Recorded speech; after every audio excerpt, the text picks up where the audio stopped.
yang lainnya yang mungkin secara kualitatif bisa terlihat begitu ya. Tapi kalau bicara skema PSN ini harusnya seperti apa sih Pak Denny? Yang dulu-dulu semua atau mayoritas adalah kan pakai APBN, APBD, kemudian katakanlah dana BUMN begitu. Nah sekarang kita tahu isu terbaru sedang gencar efisiensi anggaran. Apa akan kemudian banyak yang akhirnya pakai skema swasta begitu? Ya, kan kalau kita ketahui biasanya pendanaan PSN ini pertama ada APBN murni, kedua misalnya lewat penyertaan modal ke BUMN, ataupun lewat misalnya kerjasama antara pemerintah dan swasta atau public private partnership, ataupun misalnya ada yang dari investor asing seperti dari China ataupun dari Uni Emirat Arab gitu ya. Nah, permasalahannya gimana nanti ke depannya dengan kondisi fiskal gitu yang terbatas saat ini. Menurut saya memang kecenderungannya dengan adanya efisiensi ini kita tidak lagi bisa berharap banyak pada APBN ya, termasuk misalnya meminta swasta BUMN dengan PMN-nya itu bisa membiayai. Jadi satu-satunya cara memang kita melalui akan ada peran yang lebih besar dari pihak swasta, baik itu secara sendiri ataupun kerjasama dengan pemerintah ataupun BUMN. Nah itu yang saya lihat sih. Tapi juga perlu diingatkan gini, efisiensi yang kita lakukan itu nanti selain buat MBG tapi juga dimasukkan ke Danantara. Jadi bisa saja pendanaannya memang tidak langsung dari APBN tapi lewat Danantara, dari dana yang sudah disuntikan negara ke Danantara. Tetapi Pak Denny setidaknya kalau kita mempertimbangkan berbagai kondisi yang terjadi saat ini, begitu salah satunya soal efisiensi, maka pendanaan atau proyek-proyek PSN ini yang paling visible adalah dengan melibatkan pihak swasta begitu ya. Apa kemudian plus minusnya Pak Denny? Kita bahas tapi nanti usai jeda. Pemirsa tetaplah bersama kami akan kembali sesaat lagi untuk melanjutkan diskusi kita pada siang hari ini soal peran penting PSN dalam percepatan pembangunan. Tetaplah di Investor Daily Talk.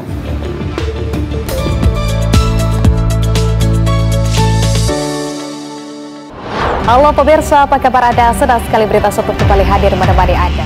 Nama selengkapnya, Berita Satu bersatu menginspirasi.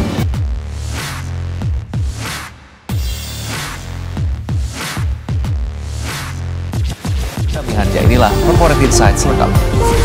We do everything above board and we do.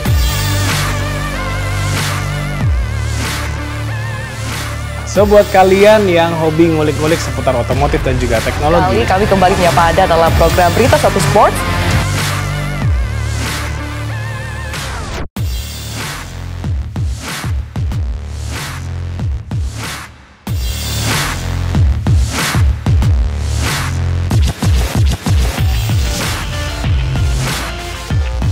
Rame banget diadakan oleh kerjasama ya antara KBRI, Kedutaan Besar Republik Indonesia, dan sebuah International Club of Washington DC.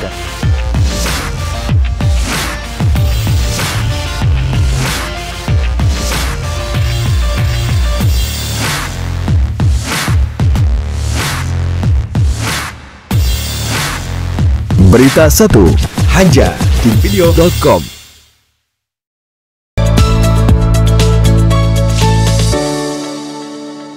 Anda kembali menyaksikan Investor Daily Talk bersama saya Agung Hardiansyah, dan pemirsa kita akan kembali lanjutkan diskusi kita pada siang hari ini bersama peneliti senior dari Departemen Ekonomi CASUS, Pak Denny Friawan. Pak Denny, tadi Anda sempat menyampaikan bahwa urusan PSN saat ini yang paling visible adalah dengan menggandeng pihak swasta, begitu. Apa plus minusnya kalau kita kemudian menggandeng pihak swasta?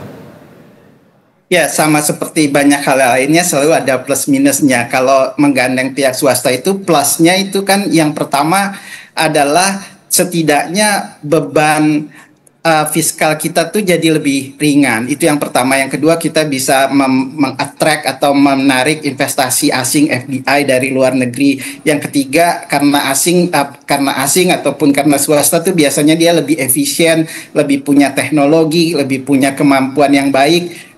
Jadi itu baiknya. Tapi kita juga perlu ingat bahwa dia tidak berarti bebas resiko. Resiko yang paling umum biasanya adalah karena swasta itu kan biasanya dia lebih profit oriented. Nah, dengan kayak gitu kan yang ditakutkannya atau resikonya adalah dia ini dibangun proyeknya nanti pelayanannya itu tidak optimal untuk masyarakat, atau misalnya kalaupun diberikan ke masyarakat pelayanannya tuh harganya jadi mahal gitu, atau kontrol pemerintah terhadap proyek itu menjadi lebih rendah karena sebagian besar kan yang membiayai masyarakat swasta. Nah, kuncinya gimana bisa diatasi itu aja, gimana pemerintah jadi nggak tergantung dan masih bisa mengontrol proyek tersebut. Oke. However, kedudukan pemerintah jadi seakan-akan melemah begitu karena duitnya juga dari swasta gitu ya. Apa yang bisa kita apa yang bisa kita akselerasi kalau begitu agar pemerintah tetap punya cengkeraman yang kuat di proyek-proyek tersebut? Bagaimanapun juga kan pemerintah tuan rumahnya gitu ya. Ya, kalau itu kan bisa dilakukan dari awal gitu dengan pembentukan regulasi, gimana dan pengawasan yang baik, gimana memastikan bahwa proyek itu berjalan dengan baik, tidak misalnya membuat kerusakan lingkungan gitu, atau misalnya mengambil lahan masyarakat yang tidak diganti dengan sesuai gitu. Itu penerapan kontrak yang jelas, pengawasan yang jelas dan transparan, menurut saya itu yang perlu dilakukan oleh pemerintah. Jadi walaupun dipegang swasta, pemerintah masih tetap punya kontrol. Optimis gak kita bisa sampai ke sana? Bahwa itu bisa terlaksana dengan baik? Kita harus optimis gitu. Kalau dibilang optimis ya kita harus optimis. Jadi harus, namanya kan untuk pembangunan harus optimis. Nah, yang sekarang kita lakukan adalah gimana menyiapkan infrastruktur dan institusinya supaya itu bisa berjalan dengan baik. Oke, Pak Denny, kita coba bicara sektoral nih. Ada 29 PSN baru yang diarahkan ternyata pada penguatan sektor pangan. Kemudian juga pada SDM, lebih spesifik pendidikan dan kesehatan gitu ya. Hilirisasi, kemudian juga perumahan, konektivitas dan pengelolaan sampah. Nah, untuk PSN baru ini, bagaimana dampaknya pada ekonomi mendatang jika ini diterapkan dengan baik? Ya, kalau diterapkan dengan baik, dampaknya pasti signifikan ya. Misalnya, kalau MBG ini direncanakan dengan baik, terus disiapkan dengan baik dan implementasinya baik, tidak ada korupsi, tidak ada penyelewengan, itu dampaknya bisa besar, bukan hanya misalnya gizi anak-anak kita jadi lebih baik, stunting bisa jadi berkurang, tapi secara ekonomi itu bisa, misalnya kalau itu demand-nya atau barang-barang kebutuhan pokoknya bisa disediakan oleh penduduk lokal atau daerah itu kan bisa menstimulasi pertumbuhan ekonomi dan menyediakan lapangan kerja di situ gitu. Tapi kuncinya lagi-lagi kalau direncanakan dan dijalankan dengan baik gitu. Kalau enggak ya jadi sia-sia, uang malah terbuang percuma. Itu sih kuncinya. Kalau dibilang tanya gimana potensinya ada. Apakah bisa demikian? Tergantung syarat-syaratnya terpenuhi atau enggak. Kalau saat ini ya kita belum bisa mengukurnya karena kebanyakan dari 29 proyek itu kan belum berjalan. MBG pun baru berjalan, itu pun baru scattered ya di beberapa tempat tertentu. Jadi untuk menilainya masih terlalu dini apakah dia berdampak positif atau tidak bagi perekonomian kita. Ya, tetapi kalau proyek-proyek ini yang sudah direncanakan ini misalkan matang, kemudian juga diimplementasikan dengan baik, tentu ini bisa menjadi angin segar begitu ya bagi perekonomian karena bisa mempercepat pembangunan juga. Tetapi apa saja tantangan terberat dari PSN ini? Yang paling kelihatan? Menurut saya tantangan yang urgent dan paling kelihatan saat ini adalah sumber pendanaannya dari mana. Jadi karena fiskal kita itu ruangnya sudah sangat sempit, satu itu. Kalau misalnya kita sudah tidak bisa bergantung dari APBN, kita kan harus cari dari luar. Nah, dari luar ini permasalahannya kondisi lingkungan eksternal, geopolitik kita itu nggak lagi baik-baik aja. Misalnya Cina juga mau melakukan stimulus yang besar dan itu butuh dana besar. EU misalnya mau membiayai pembiayaan besar untuk pertahanan. Terus Amerika walaupun dia ada juga pemotongan anggaran, tapi juga mau berencana menerbitkan obligasi yang besar, itu artinya kan kita harus bersaing nih dengan big player ini. Nah, jadi pencarian dananya jadi sulit gitu. Kalaupun dapat, mau nggak mau biayanya besar. Misalnya pemerintah baru menerbitkan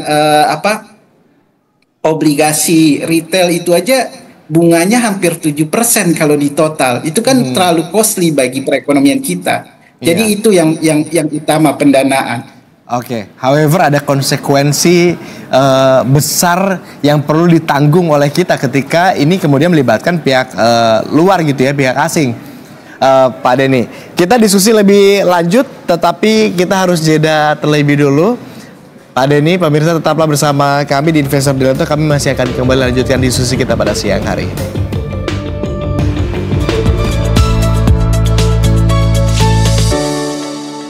Diorama selama ini identik dengan peristiwa bersejarah yang syarat akan cerita masa lalu. Tapi jangan salah, kalau ternyata diorama menjadi koleksi yang menghasilkan cuan dan jadi medium menuangkan ide dan berkarya. Saksikan diorama miniatur jendela waktu dalam program Dari Nol, Minggu 9 Maret pukul 10 waktu Indonesia Barat. Berita 1, Bersatu Raih Berkah. Kali ini kita akan membahas tentang mahabbah. Mahabbah itu kalau kita menanam benih jagung misalnya, itu kan berkecambah. Itu sebentar lagi akan tumbuhkan. Itu namanya hubun, cinta. Mahabbah adalah unconditional love. Ya.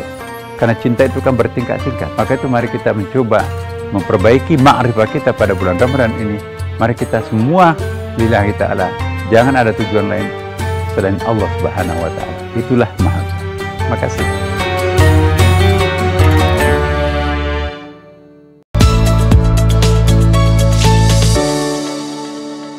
Terima kasih Anda masih bersama kami di Investor Daily Talk. Pemirsa, pendanaan PSN menjadi aspek yang disoroti di tengah efisiensi anggaran pemerintah. Dengan bertambahnya PSN, otomatis dana anggaran untuk pembangunan juga bisa jadi kemungkinan stay atau bisa jadi naik. Kita kembali lanjutkan diskusi kita pada siang hari ini bersama dengan peneliti senior dari Departemen Ekonomi CSIS, Pak Denny Friawan. Pak Denny? Ya. Dari kacamata Anda, begitu, bagaimana pemerintah bisa mendapatkan dana segar untuk PSN ini? Mampukah kira-kira dalam waktu dekat ini pemerintah mendapatkan dana segar untuk melangsungkan atau melancarkan apa yang sudah direncanakan soal PSN ini? Ya, kalau dibilang mampu atau enggak itu tergantung dari kesiapan pemerintah ya.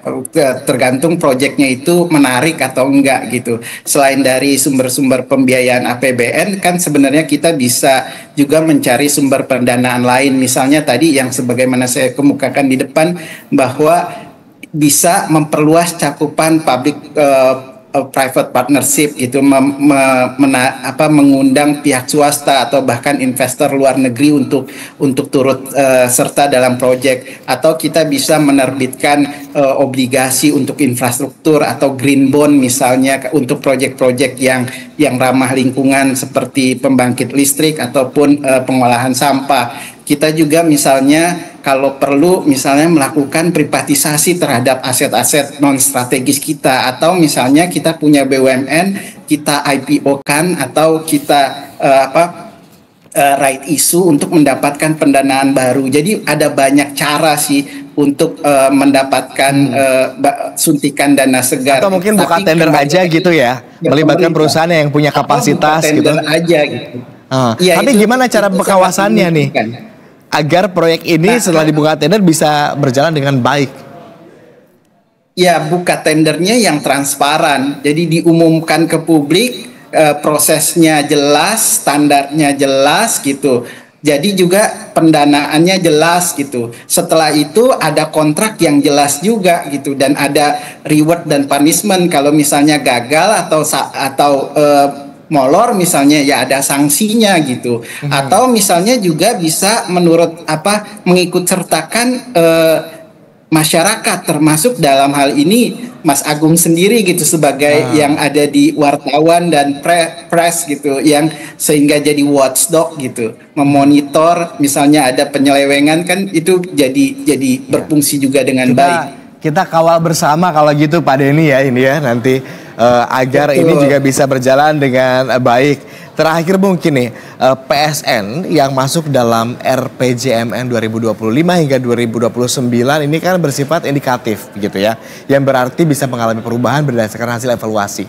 Evaluasi tersebut mempertimbangkan beberapa faktor utama, mulai dari kesiapan proyek ya, atau kemudian juga ketersediaan pembiayaan dan investasi, serta kesiapan pelaksanaan di lapangan. Nah, bagaimana tanggapan Anda terkait hal ini?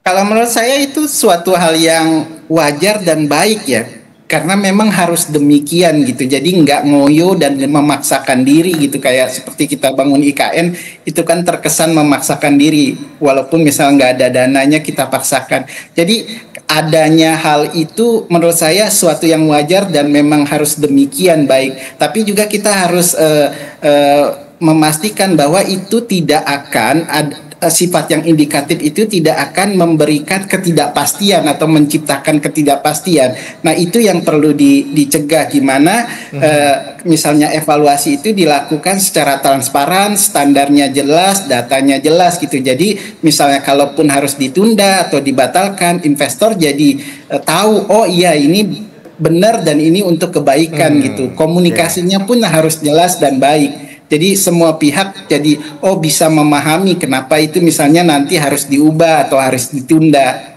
Oke, durasi kita terbatas sekali Pak Denny, tetapi menarik tadi kami coba menggarisbawahi apa yang Anda bilang soal ketidakpastian. Ini kita juga tampaknya ekonomi kita sedang tidak semulus itu begitu ya. Bahkan daya beli juga rendah gitu hingga maraknya isu PHK dan sebagainya begitu. Anda optimiskah ini bisa berjalan dengan mulus PSN? Seperti saya bilang tadi, kita harus optimis karena ini satu-satunya cara kita untuk bisa tumbuh, untuk perekonomian jadi lebih baik, menyediakan lapangan pekerjaan. Nah, karena dananya terbatas, yang dilakukan oleh pemerintah itu adalah memilih dan merencanakannya dengan baik dulu gitu. Jadi kalau dia dipilih dan direncanakan dengan baik, mana yang memberikan multiplier lebih besar gitu. Nah, kita bisa optimis di situ. Tapi kalau hanya sekedar dijalankan asal-asalan, yang penting ada 77 jalan semuanya, itu malah nanti malah bisa membahayakan perekonomian. Jadi tergantung lagi-lagi gimana kesiapan dan pelaksanaannya nanti. Oke. Kita kawal bersama-sama, kita monitor bersama-sama, mudah-mudahan apa yang disampaikan oleh Pak Denny tadi juga bisa sesuai begitu ya, soal transparansi dan sebagainya. Terima kasih Pak Denny sudah berbagi insight bersama kami di Investor Daily Talks yang hari ini sangat menginspirasi. Selamat kembali beraktivitas Pak Denny. Demikian tadi pemirsa, diskusi kita bersama dengan peneliti senior dari Departemen Ekonomi